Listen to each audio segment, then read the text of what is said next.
it becomes a post-apocalyptic world overnight. Combine that with Hunger Games and throw it into any video game that has a dungeon in it. And yeah, so good. You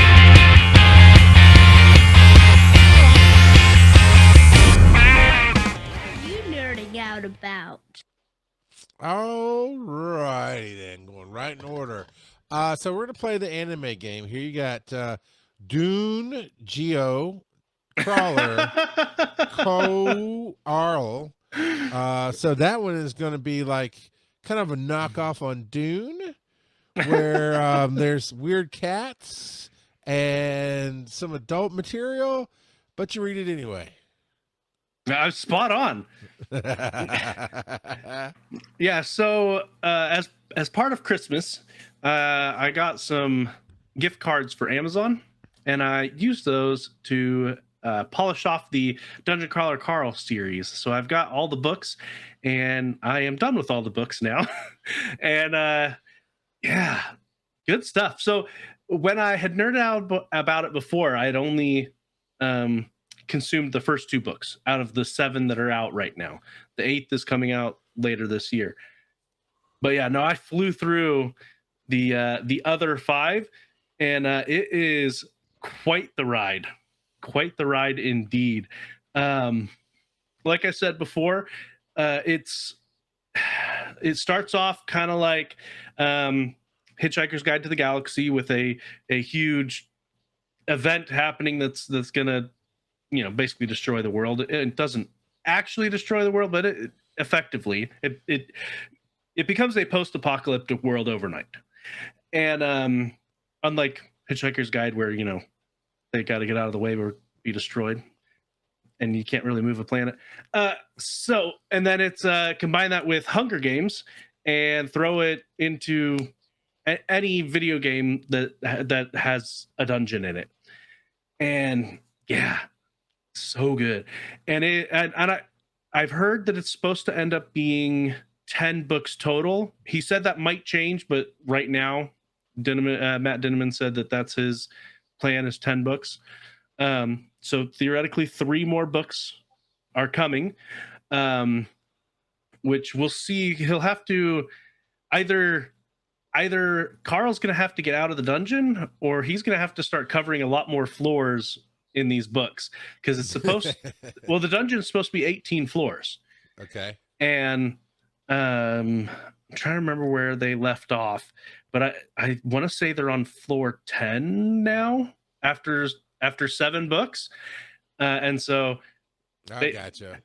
They've got like 10 or 11, so on floor 10, so they got like eight floors to cover in 3 books. In 3 books, assuming that they go through all of the floors, because it might end prematurely. Who knows? I don't know. I assume Dinniman knows.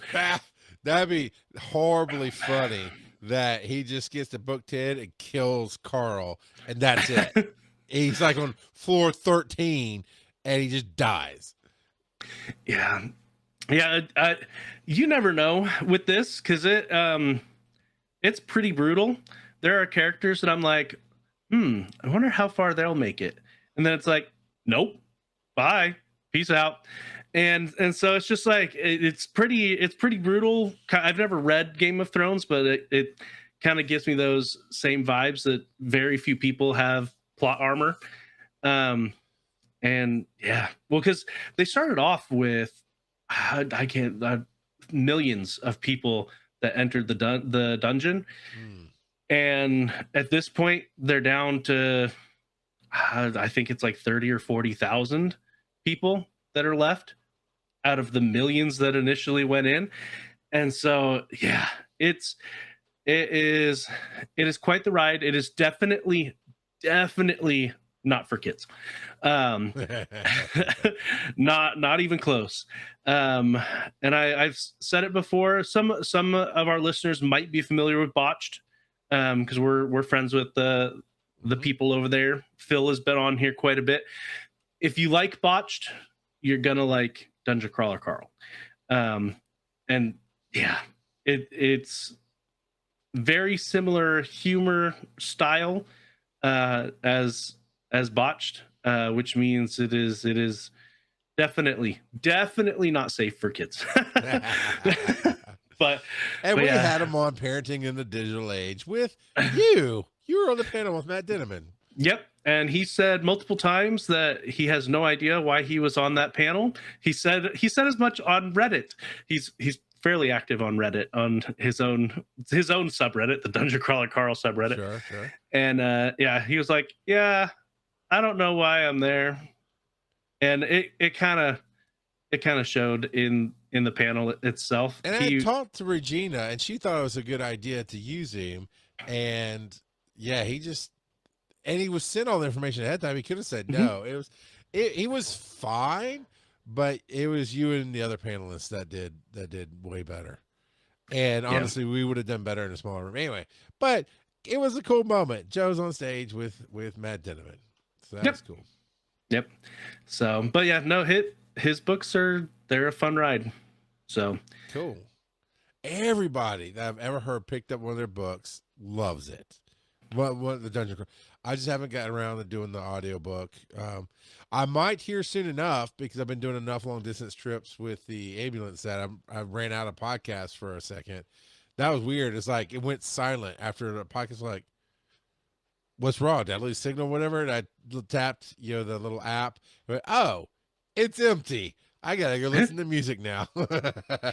Well, and I think that they're gonna be redoing the audio books with a lot more voice actors for each of the different characters, and think like instead of primarily one person narrating it, they're gonna do a full on crew, audio drama. Deal. Exactly. Yeah. So more like a theatrical production, but in audio form. They did that with some of the Doctor Who books, and that was really good. They took the crew from the current TV series at the time, and had them do their own characters, but they were reading the books, and it was fun. It can be really cool that way. Well, and I haven't looked into some of the side things, because there are some side adventures and side stories that are I believe in universe. So I haven't. Maybe I'll look into those and see if I feel like they're worth reading or listening to. I think there's a graphic novel. He's cast a pretty wide net with some of the extra stuff that he's been doing with it. So I'll have to look and see. Would you rather, as a fan of the books, have an anime/animation based off of it, or a live action movie or TV series, whatever?